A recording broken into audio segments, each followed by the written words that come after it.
Hello, Daisy. Hello, Shira. How is it going? It's fabulous. How about you? Same. Things are good. You know? Wonderful. I mean, it's Wednesday, right? Is today Wednesday? Yeah, it's today. I thought it was already Thursday. I started panicking. Um, I and the summer is flying by. it Flying by. is. I can't believe school is back. Actually, it, What? I, No. yeah, Where? it's back here. In Nevada. What? In August? Here in Las Vegas. Anyway, yeah, August 10th this week they start school, Wow. When do or they get maybe out? and some next week. What? When do they end? In May? They I must end think in in May. May now. Yeah, I always thought everything started in September, right? So I Yeah. guess it's gotten earlier and earlier. Wow. All right. Yeah. I don't know. Well, I'm excited to get started today. Are we good to get started for Yes, today's episode? yes, we are. All This is our show today. right, it is our show, and I'm excited about that. So, hello everyone. Welcome to the Glass House, where we look at business from the inside and the outside to expose the gap between what's embedded and what's actually embodied. I'm Shara Halixer, founder and chief momentum officer of Engage 3P. And I'm Daisy Watkins, founder of DW Concepts and LumaPath.ai. I always have to say, in business today, if AI doesn't see it today, you don't exist. And I say this every week, and I mean it. We mean it from the bottom of our hearts that you have so many options of things you can do. We do not take it lightly that you are here with us today. We love getting your comments. Where are you from? What is exciting to you? What do you want to talk about? We want to make this more of a conversation and not just a broadcast. And unfortunately, that's the only option we have. That is, of course, unless you want to come be a guest, in which case, let us know because we'd love to have you and carry on the conversation. Um, this is, surprise, this is the last episode of our very first season. I cannot believe I'm saying that. This is episode 27. And it's kind of crazy to think that we've now started the 27th episode, but also that we've completed what we're I mean, it's random, right? We just decided this is the end of our first season, but we wanted to do a couple things, kind of have a formal kind of stop, take a little bit of a break. We're going to take off 3 weeks. Mhm. We'll be back in September when school's normally supposed to start. And we really want to hear from you. So we want to take advantage of the opportunity to tell us what you think, what you like, what you don't like, what you want to talk about. If you want to, like, again, if you want to be a guest, um, anything, right? We really do want to hear from you, and that's really important from us. Hello, Heather. Heather May is the best. Hey, Heather.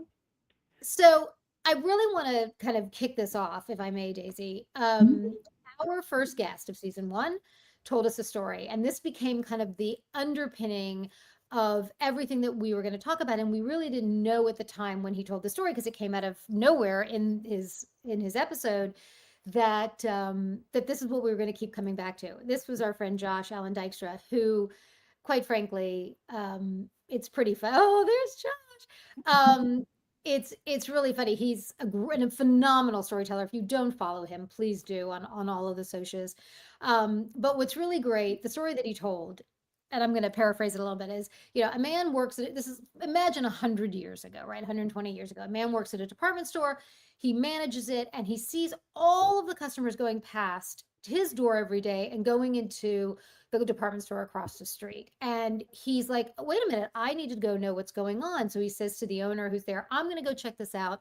Why is everyone going there? Why aren't they coming here? And he goes over to the store because, they carry the same things, whatever. So he goes over to the store and he sees all the people filing in, and they're walking around and they're all excited.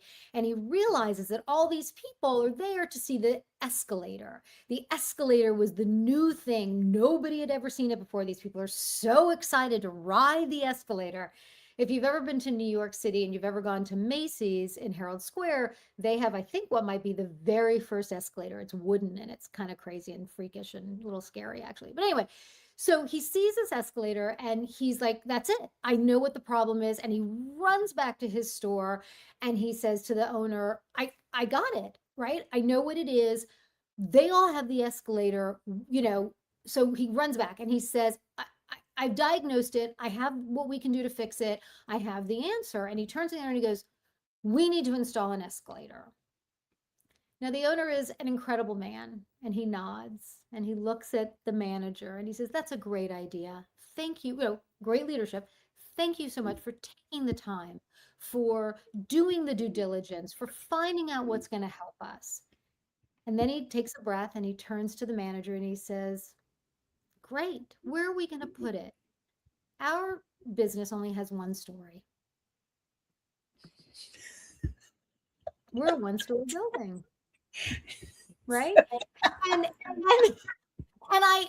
it's not a joke, right? I mean, it is a joke, but it's not a joke, right? Because he he went thinking he was right. Customers were really excited. They went to the store, they saw the escalator, he diagnosed it correctly. Every part of that held up, except there was one thing that mattered, right? And he didn't figure that out, right? He didn't know really what he was trying to solve for was really the problem, right? And so he didn't put that together. He just found a solution and said, well, that's it. That's the answer. And every episode that we've done kind of to some extent comes back to that over and over and over again, which is I think really amazing, right? And so for these last 25 episodes before today, after that one, we keep having some version of that conversation, different industries, different functions, people watching the customers cross the street to go to look at the escalator, and then they may or may not come back. And so the question really for this hour is, the one that the owner really asked, what is the point, right? Where are we putting it? Why are we doing this? What is that effort? Yeah, that's absolutely right. It can be looked at a lot of different ways as well, right? And so aside from the FOMO of, why are they getting the people coming in and why don't we have an escalator situation? There's if I have to translate it on my end of, being in the outside on how that affects the business owner on the marketing, as far as not just a marketing budget for marketing itself. So a business owner watches it of what's going on out there. I think for myself, I'm going to relate it to how AI sees you right now. It's two different, AI how not just AI, but how you used to be seen versus how AI sees you now are two very different things, right? Before Okay. you can be seen only by clicking into it or finding out more about you. There's no opinion based on that. You click on the blue links and then you create your own opinion, right? Based on what you see. Now, the difference is you don't even have to click on anything before you can even click on or type something in about who you're looking at or about yourself. AI already has an opinion about you. So um, it doesn't matter what the insight, not that doesn't matter what the insight is, but doesn't the point is, even if you're watching outside, what's happening in the inside, you need to understand, which is what the business owner did to understand why was traffic there. So same thing. Make sure that you understand who your competitors are, number one. What are they Mhm. offering? And then how do you differentiate yourself in that space? I think that's also the bottom line. Is like, why are they stale? What can they do better to bring in traffic outside of building an escalator or anything else? So you have to fix the inside first. Obviously, there's something in the inside that's not drawing in the traffic. Yeah, and I could see that in the reverse, right? Like he saw from the outside why people were going across the street. His Correct. answer wasn't his answer was something that didn't make any sense from the inside, No. right? And so it wasn't it what he wasn't doing something wrong. Like he really was trying to be really helpful and really productive, and he saw something amazing. And you're right. I equate that so much to what's happening with AI. I just had a conversation yesterday with a client of mine. Mhm. The and I didn't even tell you this yet because we haven't had a chance to talk about it. They're really excited about AI. They're really excited about what they want to do. They really don't have a plan, right? That's what I'm working with them to do, is to figure out what is the plan around this transformation. And what's so interesting about it is the very preliminary conversations with the people who are saying, hey, I want, to use this, I want to use Claude, I want to use Perplexity, I want to use Microsoft, whatever it is. And so they're giving people a little bit of leeway. We won't get into that conversation today. We'll leave that back for Heather Maines to talk about the governance stuff, but we'll um well, to understand why it is that they think they need it. So one of the things he said to me yesterday, and we laughed about it for 10 minutes, is somebody said that one of the people came to him and said, well, I wanted to review my reports. And I said, huh, okay. So what you want AI to do is your job. Like you just want to be lazy and give AI your reports that you're supposed to be analyzing. And he started laughing and he's like, that's what they want to do. And I said, but that's not solving a problem, right? That's what this is, right? I want AI to do this, but is that the problem that's going on in the store? This guy saw the escalator. Now, what he doesn't know in that scenario, we've never talked about this, which I think speaks to what we're talking about now. Did anybody buy anything when they went in to look at the escalator? Right? Yes. It's Yeah. really right? So that's really great. You can have an I mean, how many malls do we remember? Well, now there's not that many malls left anymore, but like they put in carousels, they put in movie, whatever it was to get people to come to the mall, right? Did they Mhm. buy anything? Well, guess what? True.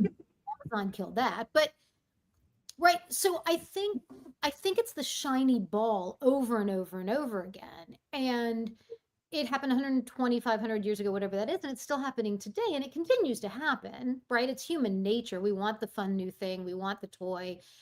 It- so I think that that's part of it, right? And our season has been a lot about that. What Mhm. is it that we're trying to do? And I would say the embedded is the escalator, right? That was installed. That system was live. They trained people how to use it. They sent an announcement. They wrote a policy. They told the world they have an escalator. Embodied is the people working differently on that floor that already existed to ensure that people are going to buy and not just Mhm. come in and ride the escalator, right? And Yeah. so I created change embodiment. I'm going to move this for a second, but I created Yeah. change embodiment for exactly this reason because nobody ever validates that second piece, right? And we've been talking about this now for 26 weeks. What is it Mhm. that leaders aren't seeing? Why are they moving so quickly? Did they skip the question of what problem are we trying to solve and how are we going to facilitate a solution that is really going to drive ROI? Mhm. And I talk a lot about not just ROI as return on an investment, which is critical, but I coined the term return on intention. What was the intention of what we were trying to do? And as we go through this process, is that still the thing that we need to do? And that's a much more expensive problem than just being blind to it because it Mhm. comes with a budget attached when we're doing this. When that first store put in the escalator, that was expensive, right? That was something that Yeah. they really needed to think about. The second guy was going to stick it through the roof, so I don't know what he was going to do with it. That might be more expensive. Well, I have to relate to what you said. What's the intention of it? And even though, like on my side, actually, when AI tries to find you, make sure that there's a buyer intent, right? Because you're not just putting a flyer out there. You're not just putting like the flowery words about your business and why you're awesome and stuff like that. But the buyer needs to have the when the buyer looks to type for something or look for something or research something, there's an intent why they're doing it. And so on my side, that's I incorporate that to the implementation that I do for my clients when I find those gaps is because they're going, am I going to get leads? And I said, well, AEO is yes, you're going to get leads, but what you want to understand is AEO, are you going to be not ranked, but are you going to be recommended? Are you going to show up the way you should show up, all tightly buttoned up and that they know exactly that everything's the truth. So now, and putting that out there, is your content intended for that viewer or that human to get that answer? So those are two things. So the intent of who you are and how you're selling yourself is also really important, which is called branding. So which is the core foundation. And same thing with you, Shira, right? So the embedded thing is like the leader needs to understand what the business is all about and really understand where the problem is for them before they can implement AI. And if they don't understand their business, that's another issue that you have to work with them about. There's no question, and it's not just AI, right? We talk about AI a lot. We always say this. We love AI. We think AI is terrific. We use AI. We think it's great. We're not anti-AI at all in any way, shape, or form. However, AI is a tool. And for any organization, big or small, a transformation, and I hate that word, and I've been trying for a year to come up with another word, and I can't come up with one, but any kind of change, whether it's I'm 3P, right? People, process, or platform, meaning technology. There's a lot that goes into that, and it's no small feat. And so, whether it's leadership change or reorganization of a company or process change or, anything or any technology implementation, um, it could be mergers and acquisitions, it could be anything. All of that is huge to any company. All of that has impact. And the impact is, yes, to the business, and we're hopefully doing the right thing for the business, and it has enormous impact on the individuals. And so I have been saying ever since I created Engage 3P and developed change embodiment, we don't I don't believe that we need to manage change for people, for the thing that is changing, right? We Mhm. need to give the humans the opportunity to embody the change. That's what's so critical, right? And so I think that the same is true on your end. We need to give the viewer, the reader, the audience an opportunity to understand what somebody's trying to put out there effectively. I will say, as I will admit it, I don't know that I'm ashamed, but I am a TikTok scroller, right? I have gone hours sometimes and not even realized it. I need to put that lock on my phone thing. And one of the things that I'm noticing is that it's getting old, right? Or the algorithm on my For You page will start sending me things, and I'm like, I don't want to see this again. I don't really Yeah. care what you're doing. I don't need to have 15 minutes of some story, and then I'll get into the story, and then they'll be like, "So for part 2," and I'm like, "Screw you, I'm out of here."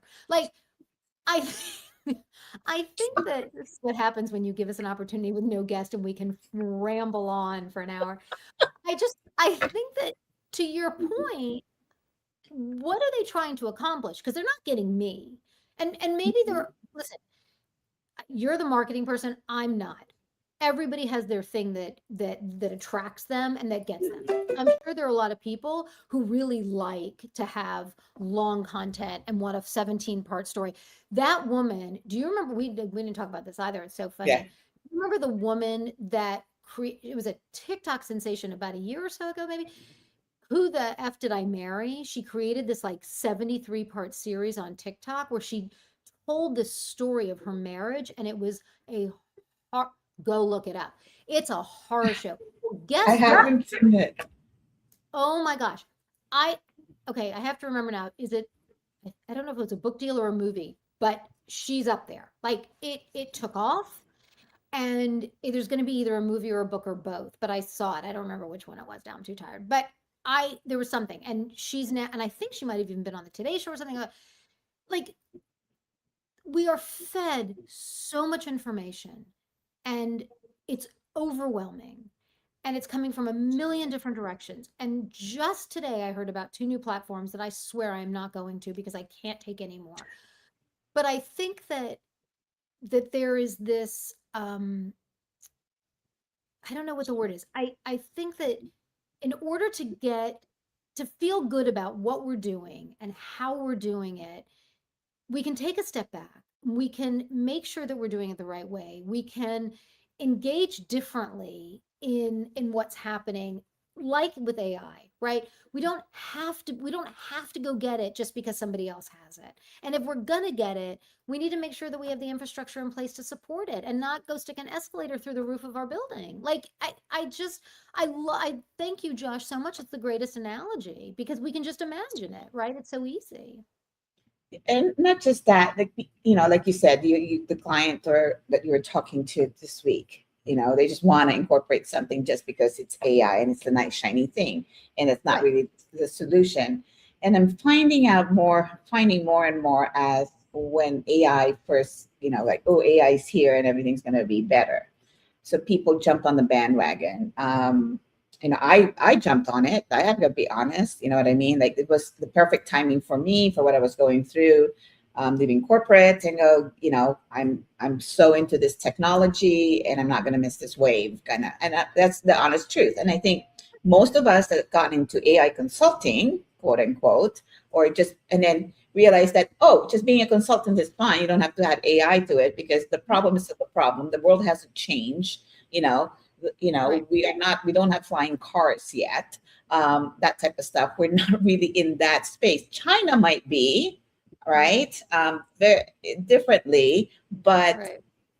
it, the problem is the problem. The humans, the processes, the platforms incorporates AI. That's really all it is. The platforms are still the same, right? We just Yeah. add new technology to how we to connect it faster without sending a tech guy in there or sending to put in your API or whatever it is that we use to connect.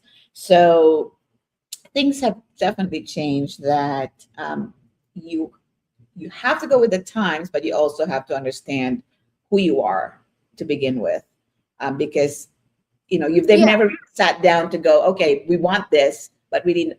They have. If you're a leader that actually knows every single thing that's happening in your company, then good on you. Like you know one person in each department, but most of these leaders for these big companies don't, and so No. they just go with bring in all my other leaders and tell me what I need to do kind of situation. So anyway, a lot of things also for because this is a lot of noise happening in the outside from the tech world. So we got to look Yeah. at it from that perspective, right? They're hearing this news, they're doing their own due diligence for most of them. But let's think about this. In the beginning, when AI first started to be announced, there were those what they call early adapters. And what are those early adapters doing right now? They're backing off some of that usage, not just because number one, what prompted them to do this more is the the cost is now. Before it was like, oh, cool. It was like more like an unlimited type of thing. Now the cost is a huge factor. Then who's going to run it? Because now the technology within AI has also it's now agentic. So there's another layer of knowledge and skills to run those, right? Right. And set it up. And so it's still going to keep finding another layer for the technology to change. And Well, so oh, sorry. your change embodiment needs to always be assessed, is what I'm saying. Always. Yeah. Always.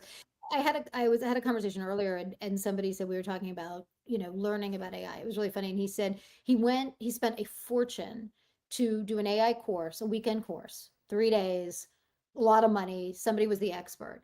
And he learned all this stuff. And on Tuesday, the thought like 2 days later, I don't know if it was OpenAI or Anthropic, released some massive new change, and everything he learned was useless. And he spent thousands of dollars for this course.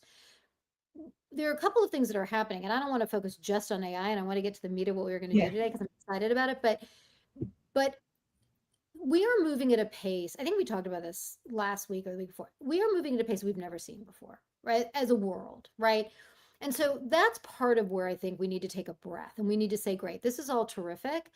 And let's take it with a grain of salt. To your point exactly, the promise by AI companies to massive organizations was we're going to give you these tools, they're going to be super cheap, and isn't this going to be wonderful because you're going to get to lay off all your people and you're going to save all this money. And not only was it not super cheap and to your point cost so much more because of the data, guess what? It didn't do the job and they had to hire many people back. Okay, we all know that story. The other thing that I have found really fascinating here, this is the first time that I can remember in corporate world that if I go to my office, my technology in my office may be less than what I have at home, maybe less sophisticated than what I have access to personally. And that is groundbreaking to me, right? If I at home have Claude, which I do, and I can do all the API connects and I can do the Claude building and I can do the whatever all those things are and all the stuff. And I have access to everything as an individual. I don't need an enterprise license. I just need to spend $100 a month and I can do all of it. I can build agents. I can connect. I go to work and my company may not be there yet. And they certainly, from a governance perspective, are not just opening it up to anybody. So I don't have the cool tools. Yeah. That I don't ever remember that being the case in the corporate world before. So I think that's also where companies need to be really mindful. And what is that impact going to be? And so we're living, in a different time. I mean, that's it. And it's okay because it's always going to be different times, right? We're always going to have to move forward. That's very good point, Shara, because as they start bringing the humans back to their old jobs, as we all are hearing and seeing, or there's real hiring going on, to catch up, or whatever industry you are. So I think that if we have to look at, we have to do an actual research, I guess, on what are those types of companies, what industries are the ones that are bringing those employees back. Because we hear all these news, right? But we never really, I personally anyway, I'm sure there's somebody out there that's written a blog about it, or has something on TikTok that has kind of collected all this information, starts talking about it. And Mhm. so there is more people that are incorporating it, that actually, which leads to one of the stories that we're going to go off about today, about a company incorporating AI into Well, their, yeah, base. let's do it, but Heather's got a great point here, so I Oh, want to yes. is it because you can choose without policy or permission? Well, you can choose at home, Heather. I can choose at home whatever I want. I have access to enterprise kind of tools that we never had before, right? I Mhm. remember when I was able to get Microsoft Office at home, right? Like Yeah. old as hell. Like you have to go to Staples and buy it in the box and install it into your computer. But You like have to have the code. the code and it's like telling a child today to like you see the video where you show like a 5-year-old an actual dial phone and they don't know how to use it and they're like pushing it and doing it. Um, but I think that smart companies are not just going to give them permission to do anything because there's too much risk. We've talked about that before. The risk of, and again, talk to Heather Maines from Huge Data. This is scary today. It's intellectual property. There's all sorts of reasons why we don't want companies to just open up LLMs to everybody in the world and say, what can you do? So yeah, I think that companies are being smart. They're doing the right thing, but what is the person then going to expect to have? And and then again, that's why when I talk about training and technology, it's not like before we have to train them on enterprise technology because they're doing more at home than they're going to be doing in the office sometimes, right? It's like it's Yeah. amazing. And if you have employees, right? So it's also your responsibility as the technology changes and how it's going to change within your systems and how you have applied it. Not so much about the LLM, but even the other technologies that you can attach Oh, to it, right? That's now AI. There's now an AI version of it. I mean, just look at all these tools. I'm looking at my tools right now. I've got Zoom, I've got Calendly, and they all now have this AI feature in them. And when they first came out, I'm like, what am I using AI for Zoom right now? And they keep giving this promo about you can do your documents, you can do your presentation, and it now asks me if I want to make it something. I'm going, whoa, I can't. I have other AI things to learn. This is not my priority. You know what I mean? But if you're constantly well, on, you know what I mean? So this all these layers are coming out now. You have to now tell your staff, like, if ask them, are you comfortable with this change that you're seeing within the apps that you are now using? You know what? Those little things matter now too. well, and let me tell you something. Again, it's not perfect, right? We're nowhere from perfect. I use Fathom as my note taker. I use HubSpot as my CRM. After every single call I have, brilliantly, Fathom will give me tasks. Well, it's also picking up stuff that if I say to you on a call, I need to go, oh God, Daisy, I got to remember, I got to go to the grocery store and pick up that. It writes it in my task and then it's in my CRM. I'm like, I don't want you to that's not helping me because then I gotta go delete it and then it reminds me and then I gotta so it's just oh my god we could talk about this all day. I want to get to our exciting stuff that we want to do because here's the thing we thought for today for our last episode of the season aside from thanking everybody who's been on which we will do um and please I want to say I did a post yesterday I think thanking everyone that's been a guest and why and they've just been so amazing and I encourage everybody to reach out to all of our guests and say hi to them and meet them on LinkedIn. um you and I share videos all the time. One day we'll share. One day you and I sent each other the same video almost at the exact same time, which was hysterical, social media. So we talked about doing this and like, what do we talk about when it's just the two of us? Because we talk almost every day. And we talk about these videos, and you sent me one. We're not sharing this one today because I still don't believe it's 100% real. Yeah, Somebody did a video about Anthropic. I think it was Anthropic, right? Was it it was Anthropic or Anthropic. it And was Anthropic? it's fact checked about the actual event The happened. thing Okay. is happening, but the video was so blown out of reality. So there's this AI video about these big machines destroying precious books because AI is consuming the books or some nonsense. And I thought it was inflammatory, and I said, let's not use this when it doesn't make sense. But we wanted to go over a couple of the videos that we really love and we think are really kind of truth telling and interesting, and hopefully you guys will like it as well. And we encourage it. If you, I want to say this, if any of you find great TikTok or Instagram videos, please send them to us because we love seeing them and we can talk about them. But I want you to kick it off and get started with our first one because I think so. We're not doing an outside in story, but we're Just gonna gonna do show this. a couple of videos. All right. Yeah, So yeah, yeah. typically every week we bring in a story from from outside the room because the glass house is not just about our own experience, right? It is about Right. what's happening out there and the people that are watching this. This week our outside story is actually the full segment. We have pulled two videos. Nobody has asked to tell these stories. Nobody was paid to tell them, and in one of them somebody saw it coming. And Right. we are running two of them this time. And so we have our outside story. One of the first outside story this week is Cisco just gave all 90,000 of its employees their own AI agent, not Right. just AI to use, but an agent. Okay. But the number isn't the story. Here's what we're going to see. We're going to see watch what the system does before it even answers. Let's play the clip. Okay. Getting their own AI agent. But the real story isn't the number, it's what the agent does before it even answers you. Starting at the end of July, when Cisco's new fiscal year begins, every employee gets a personalized AI assistant that can handle tasks, answer questions, carry out multi-step work. That's a massive rollout on its own. But here's the part most coverage is glossing over. Cisco's system doesn't just hand everyone the most powerful AI model and let it go. It automatically decides which model to use for each task, picking the cheapest, most efficient option to get that job done, and only reaching for a heavyweight model when the task actually needs one. Cisco's CFO, Mark Patterson, put it simply, the system knows which tool is most effective and most efficient, so it's not burning resources on expensive models for simple requests. Most of this runs on infrastructure Cisco built itself, which gives them more control over both cost and data security. Patterson uses his own agent daily, mostly to benchmark Cisco's financial performance against competitors on things like revenue growth, R&D spending, and on the finance team, AI is already writing 80 to 90% of the first draft of Cisco's mandatory financial filings. So the headline isn't company gives everyone AI, it's company built a traffic controller for AI. That's a much harder problem, and it's the one most organizations have yet to solve. That's the brief. Cisco just told 90,000 employees they're each getting their own. Okay. So, What are your talk thoughts to on that? me. What does that mean? Yeah, I mean, that's affecting the inside big time.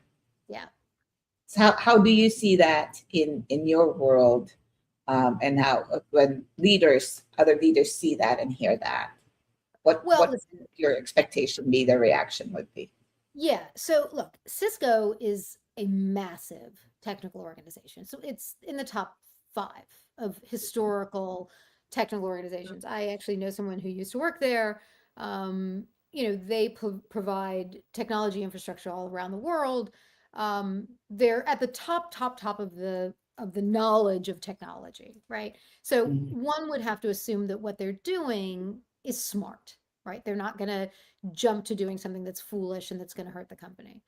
Um, I think the question is, and again, I'm questioning what is it that they're trying to accomplish here, right? Because what I heard, correct me if I'm wrong, is that the the AI is going to decide what the agent is going to do where. It almost takes the whole human out of the loop there somehow.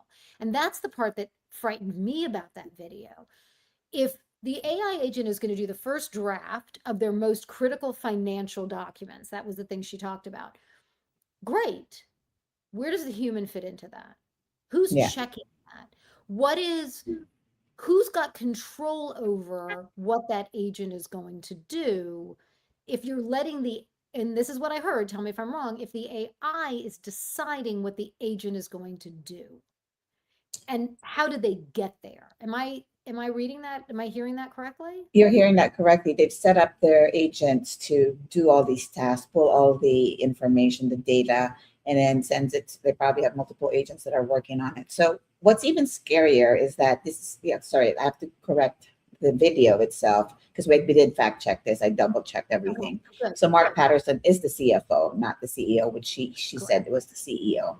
And so it's factual, but it's financing. What's scarier about that when she said, when, you know, it was a short statement about a lot of their documents already been produced. And actually what those have been drafted, according to the research I just did, AI already drafted drafts 80 to 90% of the first act of their SEC filing with human review. But they did have somebody review Oh yeah. because it's for SEC filing.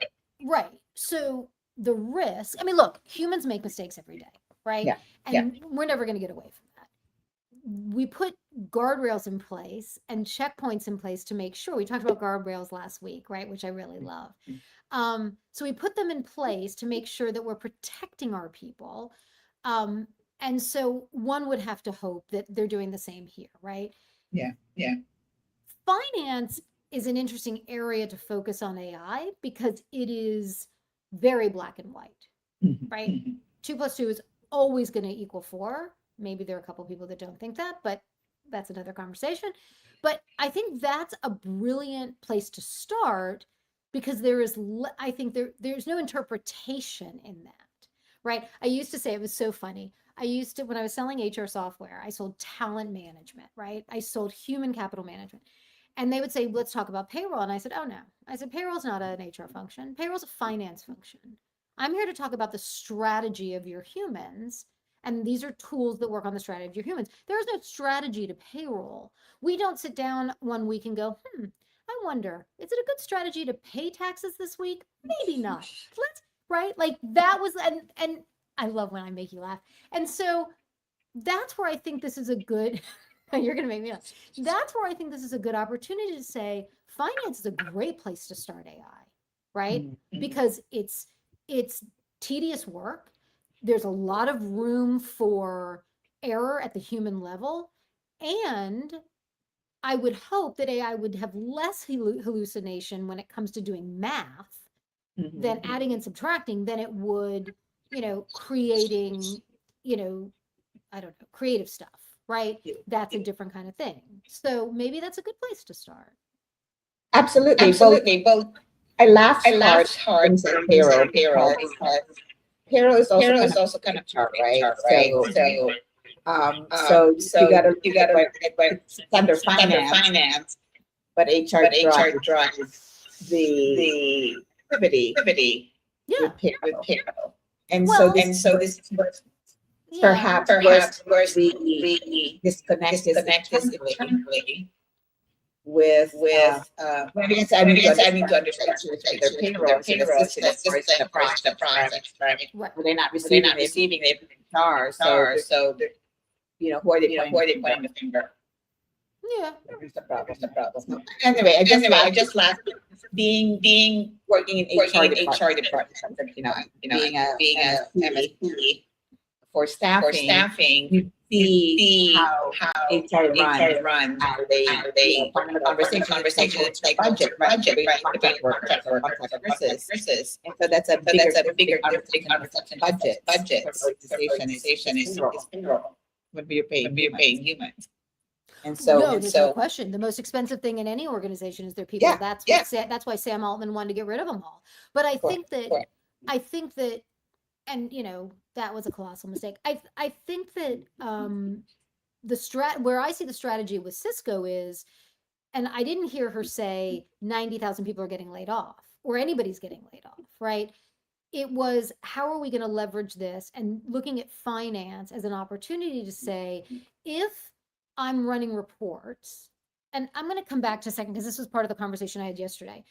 You said standard applications are coming out with AI all the time, right? So this is something that I just spoke with Brian about yesterday. Because we've moved in the last 20 years, we've moved to applications in the cloud, which gives the opportunity for software providers to update things. You're not, going to Staples and sticking it in putting a disk in your computer. It gives the opportunity for companies to add technology at a very fast pace, right? And I've said this on this show, AI is now in an insane quickly amount of time part of everything, right? I'm going to buy, I don't know, something. Oh, it has AI in it. And it's kind of like I equate AI to like I wouldn't go to buy a car and say to the guy, does it come with seatbelts? Like, so you're not, because that's it, right? Now software has AI. I don't care what it's doing, it has AI. My mascara has AI. Everything has AI in it. So, right? So, I it's true. So, what I think is interesting is what is it going to do? So, when we were talking yesterday, it was when the person said, I want it to do my reports, I want it to read my reports and analyze my reports and do all that stuff. Okay. Well, guess what? The tools, the ERP tools that they have in this organization are going to have the AI built into what they've already bought that's going to do that work, right? So it doesn't need we don't need to go get OpenAI or Anthropic or anything else, or even, they're a Microsoft shop. They don't need to use Microsoft AI in order to do the thing that the tool's going to be doing. Does that make sense? It's like it becomes redundant. And so I think that, again, I come back to the same thing, which is two things. It's moving at a pace we've never seen. We're trying to keep up. We're trying, and for those in the business, they're trying to stay ahead of it. And I would also assert that this advent of social media, I don't know who this woman was in this video, the advent of the influencer, I think it's also propelling us at a rate that, again, I say to myself, just back up. And you and I say this every single day. Like, we see these videos and I'm like, is that real? Is any version of that real? She got it wrong. He's not the CEO of Cisco. It's in the finance department. Like, everything just has to be bigger. It's like when cable news, I was just telling someone this, we were talking about this the other day. When cable news came out, and they had to fill 24 hours of space. And so it was breaking news, but now everything is breaking news. Like, no, it's not. It's not breaking news that it's raining in Toledo. It's not. Like, that's not breaking news. And so all of this just seems to be part of this machine that is driving, and I don't know what is the cart and what is the horse, but I'll get off my soapbox. It's sorry. gonna get worse. Not worse. It's gonna be amplified. Here's why. Because they think that I see all these things about they give little tips about and then there's another that says, well, hang on my side. There's another video as well. ChatGPT is partnering with Reddit that influencer was they're not going to look at Google anymore, and that it's not going to matter in ChatGPT because only Reddit and the ChatGPT. I thought those things irritate me. Those things it's not even true. Let me fact check, and only maybe a quarter of what is real. Yeah. ChatGPT will look at those. That's the way they are information on the web. Right? Yeah, they have uploaded a lot of data, topic and stuff. They can only upload stuff that are written that are or something that they can pull, right? So that's why AI on the AEO side recommended. It's more than just marketing. It's really just educating the machines that there's the books that this is what happens in real life situation. Mm-hmm. So that's what everybody said when we say the human lived experience is what AI is looking for. Right. And people humanize this content, right? Because AI gave it to them. People humanize the way it's. But this the story human story. I can pick up on that one. By humanizing it, removing all those dashes, it's translating the document legible, but not legible. Right. No, so those are the distinctions. And the other thing that bugs me bugs is me schools. Like you said, technology is technology is available out there. available out there. You know, you get You know, the you get lovable the builder lovable builder in like in like 2 hours if you're 2 hours good, if you're good, right? And you can right? You monitor can the monitor register to be to something be good. something good. You can be You can monetized for monetize a while, for at a least while, you at least can you keep keep improving that improving app, that right? app, right? For the most For the part, most part, yes, yes, on every on social every media, social media, I showed this showed the this doctors of how quickly I built I my built my website and website you know and how it how it looked, looked. and they're willing And to they're pay me willing to pay me $2,000 to build it. to build it. Okay, and Okay, this is and a this is smart a kid smart kid from some part of the some part world, of the world, part of part the of US, the that US. That going, I'm really I'm good at really good problem.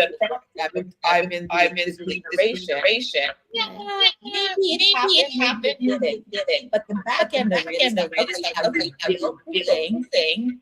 Now the Now the customers come to customers this come to static this look. static Now look. Now the the customer wants to customer wants add to more add layers more to it. layers to it. Do they know Do how they to know do how that? to do that? Do they Do know they how know how actually did they did write they the write the website website intended to intended bring to in their bring in their customers other customers than other than aesthetics and how aesthetics and how beautiful I beautiful I presented it? did it? Those are the Those are the layers that are layers that are missing. And so when and so people when see all the people see all social the social media media quick quick tricks, tricks, I find I fun find reading fun articles that that exposes when there's exposes I know when there's I know something there's that something is that published about published it. about So it. So to your point, to I your do point, do I the do the series, series, but because there's but just because there's so much just so much content for me. content But for me. mine But is mine not, is not, hey, this is what's hey, this is happening. what's happening. I Right. basically I say, here's basically the say, rule here's the book I've rule book read I've read about what's about what's happening happening in in Google. So let me Google. bring So it let me to bring you. it to you. So So without any without fluff to it, after it, but just but just giving some giving context to context what it to what means. it means. So anyway, So Well, anyway, I I love answered I I love three answered that different one. three different questions there questions instead of instead they go but off. they go off. No, it's all good. Let's do our second video because Okay, this okay. is the one that I'm excited that Oh, you this one picked. is This one huge. is huge. This one's All right, huge. so let All me right, we're gonna go put this one up. LinkedIn This made one gives me $17.8 billion last year. And now Texas wants to know how much of that came from jobs that were never real. You probably already heard last week, Texas AG Kim Paxton opened up an investigation into LinkedIn over ghost job postings, claiming that many of them are either fake, already filled, or never meant to be filled at all. But what you might not know is that LinkedIn's revenue model is heavily concentrated and it's roughly 310 million monthly users. And they generate over 4 times the revenue per user compared to the average registered member. Meaning that the platform's financial incentive is maximizing engagement from the users that are most active, the most anxious, the most checking. Is that you? And this isn't new. Independent research puts ghost job postings at roughly 27 to 33% of all open jobs. One survey found that 68% of hiring managers admitted to posting jobs that they never intended to fill. Another found that 93% of HR professionals also admitted to engaging in this practice and find it morally acceptable. And if you're already employed and you see these job postings at your own company, you should know that a resume builder survey found that 77% of managers who post ghost jobs said that it increases productivity within their teams. 70% of managers said that ghost job postings boost revenue, and a company with hundreds of open roles appears to be scaling and growing. But that's a story for investors, not you, the job seeker. So protect your time. Any listing that is active for more than 60 days in this market, probably fake. Cross-check it on the company's own career site. If it's not there, it's probably fake.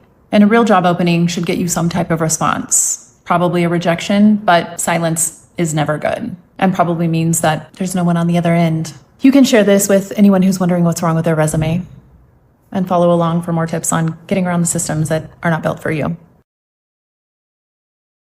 All right. All right. We've talked about this So- couple of times. couple of times. Yes. She so- dated herself. So this is near part of going up. So We talked about this a few weeks ago, right?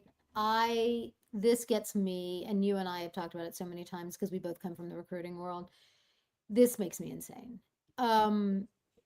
Just FYI to those of you who haven't heard me go on a rant, LinkedIn is now owned by Microsoft. Do with that what you will. We're probably going to be kicked off of doing this on LinkedIn soon because I complain about it so much.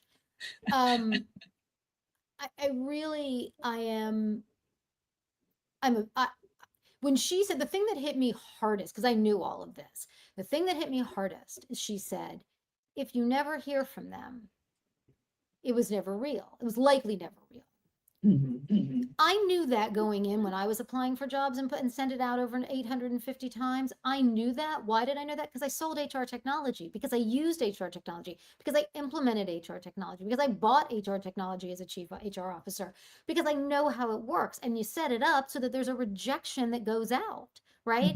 And so the notion that I was sending out, you know, applying after applying after applying, and I applied to over 850 jobs and probably got 10 rejections in a year, told me something. Now, I didn't equate it to the job didn't exist. I don't know what I was so frustrated. I don't know what I equated to, but this is revolting to me. And I have someone that I know that I used to work with. He was a client and then he became a colleague, an amazing human being. And he is posting every single day on LinkedIn the most incredible things ever, trying to get attention because he's not getting jobs. And I give him the most unbelievable credit. I've sent him to people that I know. You know, he does product management, so it's a unique field. But I mean, I find this disgusting, and I don't know. I just it's infuriating to me, and the validation is great. I mean, I think that you did the research. What she's saying is true. Everybody's talking about this. I hate to say that, but everybody is talking about this. We've seen multiple things. We've talked about it on the show. I think it's just awful. People are at their most vulnerable when they're looking for work and don't have jobs to take advantage of that. Be better, LinkedIn. Be better than just thinking you need to make billions of dollars when people are desperate. It is disgusting to allow that to happen. It is. It's one thing for outside like to Indeed, whatever job search for out there. I think it's still around. I don't know. That's embarrassing that I don't know. But if you think about it, so a lot of the real jobs, you need to work with the headers of the world. That's your recruiter. So somebody have to use the are those jobs, the real are almost not posted. Well, that no question, right? And Heather May, who has been our guest and who is now hopefully still with us today. It's there's so much of what makes a great recruiter, but first and foremost, you're not lying to your clients. You're not lying to the candidates that you're supporting. You're not going to tell them something and not do something. I mean, it doesn't make them, they don't make any money. But yeah, I think I would always recommend people find great recruiters. There are crappy ones out there. Heather's not one of them. Heather's one of the best I've ever seen. But I do think that and just FYI, if anyone ever says to you, "Oh, I'm a recruiter and pay me and I'll find you a job," go find someone else, right? It's always the company that pays, and at least in the United States. But I think that like I said, what really bothered me so much about this whole scenario is that it just feels like it's preying on the most vulnerable and and she said their model is to get people to engage. Well, who's going to engage more on LinkedIn when you're looking for a job? You're going to be on it for 8-10 hours a day looking for a job. And I don't understand it's motivated when the company has employees are motivated we're doing. I don't understand perhaps or maybe I would imagine coming from corporate world and big offices and employees that it's almost like they're scared of their job. So correct me, my mind's wrong about that. No, I understand it. So the notion is if I see that, let's just use them because they're so horrible. Let's say Microsoft is hiring for 700 jobs, right? Then isn't that amazing, right? The investors are going to say, wow, they're growing. They're hiring all these people. They're looking for all this talent, especially in the age of we're firing everybody because of AI. Then investors are saying, wow, that looks fantastic, right? Now, that doesn't mean that somebody's going to invest more, but it does mean if you're a if you're a small time investor, if you're an individual investor and you see lots of activity happening with Microsoft, you might say, hey, I'm going to move my 401k money into Microsoft. They look like they're growing, right? I mean, one would hope that hedge fund manager or portfolio manager would be a little smarter than that. But I think, I think that it really, it speaks to what we talked about earlier, which is this idea of having to be seen, having to be the influencer, to be more, to, I mean, I say this so ironically as we sit here doing a podcast talking about our businesses, but I also think that that stemmed from the fact that it's so hard to be seen now. I've said a lot this week that I feel like when I'm on LinkedIn, I'm screaming into the wind, right? I'm trying to tell people about a business I've created. I'm passionate about it. I love it. It means so much to me. I'm so excited about what I've done. I really believe that I can change hearts and minds and organizations to do good in the things that I'm doing. And I'm screaming it out there. And it's just, who's going to hear it? And I've told you this before, like I'll see a post, I'm like, oh my God, that's so exciting. And then I turn to sneeze and it's gone and I can't find it. Right. And I try to scroll and find it and find it and it's gone. And if it's not somebody I know, I'll never see it again. And that's the kind of stuff that I think is just, again, it goes back to that, it's overwhelming. Yeah. Yeah. So I don't know. I think that we need to be better. I think that we have an obligation. If we walk away from this season, I think one of the things that I want to focus on is let's be better at all of this. Let's be better as individuals. Let's be better at what we do. Um, it's not hard. It's not hard to be better. I don't know. I just think that, again, AI is great. It's great. It's fantastic. It's amazing. I love it. I remember I was thinking about this earlier before the show, and I didn't tell you. I remember when AOL came out, again, because I'm 900 years old, and I was a kid, and I had a computer, and I remember, I swear to God, I will never forget it. I just gotten like a color monitor or something, and I got my first, I signed into AOL, and I think it was like a box with the weather around the world and something. I sound like my grandmother who like said when television came on and it had a thing, like a screen or something. But it, like, I could chat with people around the world and I don't even remember what you could do. And there were just these colored screens. I sat up all night long. I remember sitting at my desk in my room. I was up all night long. I didn't go to sleep. I thought it was the most incredible thing I'd ever seen.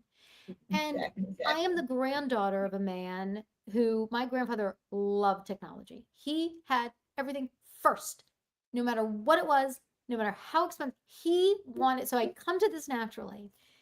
My grandpa George, he was the best. I just think that we need to be mindful. And I think your ability and instinct to always fact check, to always say, is this true? Is this really what's going on? What are we trying to do? How can we do it better? How can we benefit what we're doing and what our clients are doing to make sure that we're doing the right thing? I think I think that's what my takeaway is, because we're never going to be short of information and opinions and all that other stuff. So, Yeah. So it's true. Part of what I loved about the show. Yeah, I try to do I my try to do my correct those things, but there's so much so of much them of them out there. So if I can So if I can capture capture and not and people not people actually just actually actually just listen to listen most of my most of my videos videos or posts, then then have we done have something done something good for the world, whether whether 10, 10 two people, and those two and people those will two talk people will about talk it, about it, hopefully hopefully with with the amount of the amount of facts facts and the data the that data that we hear. that's the That's most the we can most do we can to help do to help with the with change the change or or what what we can we affect. can affect. Yeah. So we can't So do we it at can't a do it glance, at a so we have glance. to So do we it have with to the do it with the podcast, podcast, and and hopefully hopefully people will watch watch or share, hear, or or even later on come back and when we're not when we're live. not live. I mean, so we are doing our part, I think so. and and I think we and I have to think look we at have to it look at it as big, not big, just baby not just steps, baby but steps, that's the most that's that's what we can do at this do at point this point in time. at the present At the moment. present moment, I'll take it. I'll take it. All right. Well, I'm gonna close this out because we are gonna go over time, but I don't care because it's our time and whatever. We've had 26 conversations with 22 guests, and I'm not gonna read every single name, They've all been tagged in the post, and I'll do it again, I'm sure, because they earned that and they were wonderful. A few of them really changed how I work, and I have to call out a few of our superstars. You're all superstars. All of you are just so close to my heart. But there were a few, and the first one is my friend Wendy Kuhn, who was in episode 21. She told us about one of the largest professional services firms in the world pulling an AI written report off its own website, and with 45 sources, and 5 of them were real out of 45. And the firm had a rule requiring humans to validate the work. It wrote the rule itself, and no human did it, right? So there you go. You always talk about love love Marcus Marcus Yeah. in episode four. We embedded, connected from what was embodied. A plan built expect matching everybody else. Yes. Yeah. Okay, my other all-time goes down as favorite is episode 5. This is our friend Laura. Laura is a chief HR officer, and she had designed workforce transitions for years, and then she received one herself. She knew exactly what day 7 and day 30 to do with people who stay, right? We talked a lot about the difference between sitting Shiva and going to awake. What happens when people are transitioned out of a company? The decision gets executed, everybody leaves, and everyone left behind is just standing there abandoned, and the impact that has to an organization and to the humans in it. Well, I'm picking two people. Okay. And two Heathers. Let me start out with lovely Heather on judgment. The process was left funding. Okay, and means on what we're feeding AI to prove if it audited, which she raised in the convo she ever sat. That's amazing. You know, every one of these guests said yes to coming on the show. We had no catalog. We had no guarantee anybody would watch. They supported us and they gave us their honest versions, not just a polished ones. We had amazing conversations that were just incredible. And that's why this season, it's just been so exciting. So the other thing that we did, and I want to thank all of them so much, right? It's just been such a pleasure to get to know them all. Some we knew better than others going in, and it's just been wonderful. And I want to encourage everyone to come and be a guest on our show who wants to be. We also started a number of weeks ago doing something new that I think will continue if you guys like it. And it's our one action item, just a little takeaway that, you know, in the week ahead, and in this case, in the 3 weeks ahead, that you can do based on the episode that we have. So mine this week is really simple. It's name one thing, the next thing that your organization has funded, and then answer 2 questions out loud. What does this solve? Right? Think of the escalator again. And then where does it go? Meaning, what process carries it and what people are going to embody it? If either of these needs the product name to make sense, stop before you do it, right? Think about that escalator. Do you have another story in the building for it to go to, or are you going to put this thing through the ceiling? I'm just saying. So for me, it's really asking, obviously using AI, is that when think about your best customer. So think about an intent. What your best customer for having somebody think about that. Like how did you get this customer to sign up? What was important? So you know, ask that AI. You know, before they hire you, what the customer asks you, and then read what comes back. And whether you and the other layer to that, we have 2 action items. When you do search for yourself, do not when you are logged in. I always you are a guest, because it's going to be biased. And so they'll come back to me and say, I was excellent. I was recommended. You make sure that you have those guardrails when you do that. Where are they citing from social media? Is your social Is media your is social not media is by not Google. verified by Google. So if you have So if you have anything anything that doesn't match that's a what your match, brand what your is, brand you is, need to start you need to looking start at looking at it. that would That's be my cool. That would be my next. I love those. Okay. Well, listen, season one opened with our first guest. We keep talking about a man who was right about everything except the one thing that mattered, right?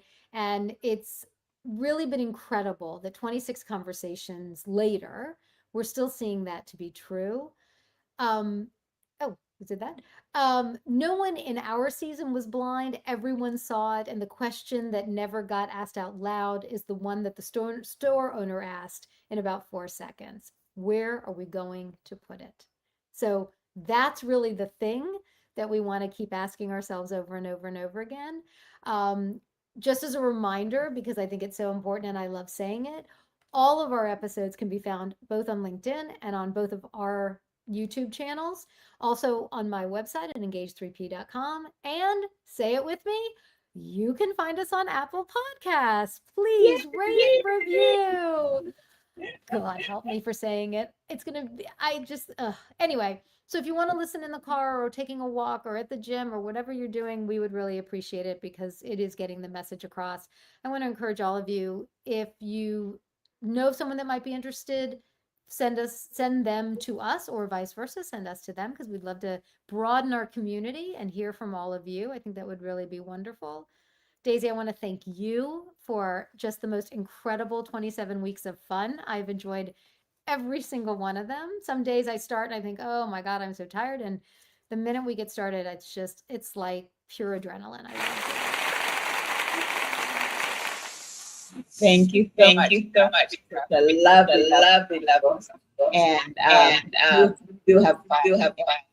Like today, Like today, we could have one not topic taken talking about it for 2 hours. So, But most especially, most thank you especially for our thank guests you that for has followed us every every single week. single week. And you know who And you you know are. who you are. I'm putting your name right Putting your now. name right now. Thank you. Thank you. Thank you Thank for you for the support. Everybody else that watched afterwards. I know they do come come afterwards. So afterwards. thank you so much. Thank you Tia, so for all the much, Tia, hard work, for all the hard work that you you put in it. I put know in you it. put in I a know lot you of put in a time lot of time and making sure a and lot of making sure a lot of thoughts for our guests for our as well, guests as well to to make sure make that they get the advantages of coming onto our coming show. onto our show. Hopefully, we have helped We have helped serve them as well. So thank you, everybody. Thank you, everybody. Well, it's definitely my pleasure. And I just want to make sure that, we have an opportunity here to let people contact us, find us on all of our channels. We're going to be off for the next 3 weeks. We're coming back the first Wednesday in September. So it'll be same bat time, same bat channel. Again, dating myself. And we're really excited about the first episodes that we're going to have. We also are going to, so if this is also of any interest to anyone, we are going to start having some bonus episodes on Apple that are going to be recorded. So these will not be live. And a number of people have said to us, we're not comfortable being live, but we want to do something. So we're going to start posting some bonus episodes there. And there'll be some links in our LinkedIn to send you to them. And to be able to listen to those on Apple and give us your opinions on all of it. So we would really appreciate that. Thank you so Thank much, you so everybody. much, everybody. And we will see you. We will see you. We will. We'll see you in 3 weeks, everyone. Bye, Bye. Daisy. Bye.